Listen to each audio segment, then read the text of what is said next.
धन्यवाद बच्चों। पिछले ऑनलाइन क्लास में हम लोगों ने पढ़ा था प्रत्यय के भेद, जिसमें कृत प्रत्यय की पढ़ाई हुई थी, और अभी हम पढ़ेंगे तद्धित प्रत्यय।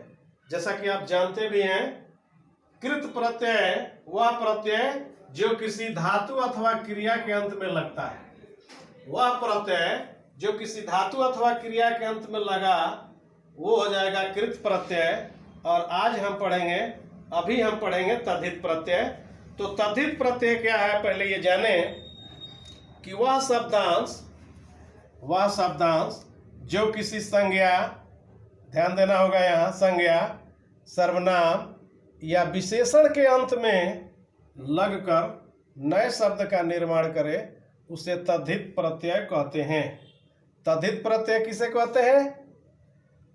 संज्ञा, यही ध्यान देने योग्य बातें हैं। संज्ञा, सर्वनाम या विशेषण, ये तीन शब्द देख लेंगे।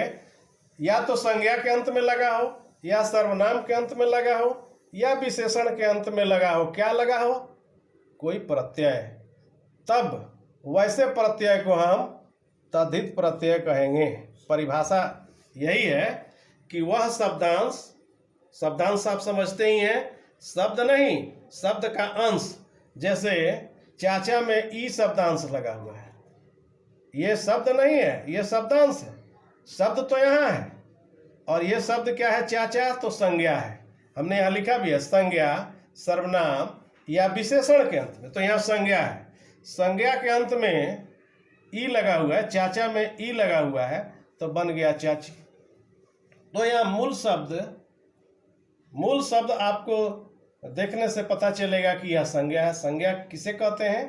किसी वस्तु, व्यक्ति अथवा स्थान के नाम को संज्ञा कहते हैं। तो चाचा, ये लालच क्या है? तो विशेषण। दूध क्या है? तो संज्ञा।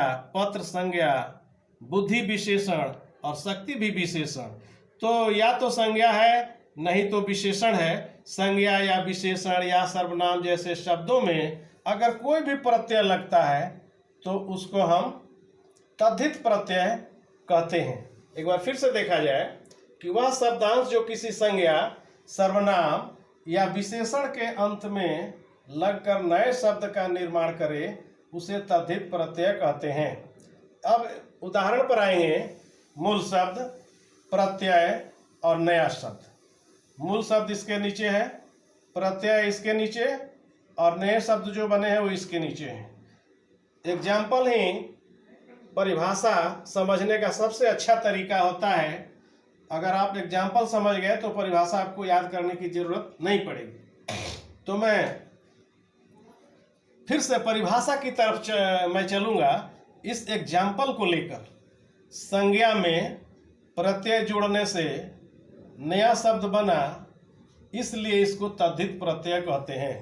परिभाषा के अनुसार वह शब्दांश जो किसी संज्ञा या सर्वनाम या विशेषण के अंत में जोड़कर नया शब्द बनाता है, उसे तद्धित प्रत्यय कहते हैं। दूसरा देखा जाए, लालच, ये विशेषण शब्द है। लालच, और इसमें बड़ी ई लगा हुआ है, तो लालच में ई लगेगा तो बनेगा लालची।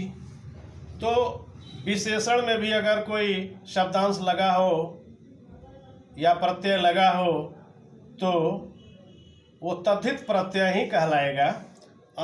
आगे है दूध और वाला।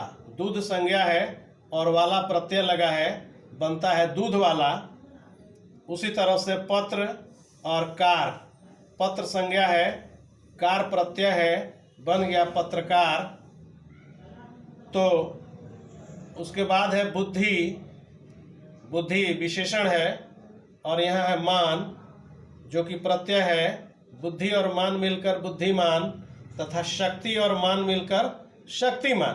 तो इस तरह से हमने देखा कि मूल शब्द या तो संज्ञा हो या विशेषण या सर्वनाम हो, उसमें अगर कोई प्रत्यय लगता है और नया शब्द बनता है तो उस तरह के शब्दों को हम तद्धित प्रत्यय कहते हैं।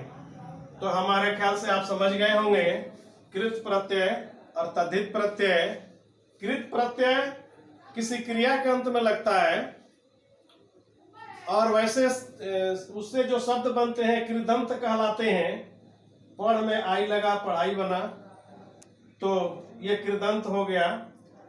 और संज्ञा सर्वनाम या विशेषण में अगर कोई शब्दांश लगता है और नया शब्द बनता है, तब उसको हम तद्धित प्रत्यय कहते हैं। आज के लिए इतना ही, धन्यवाद।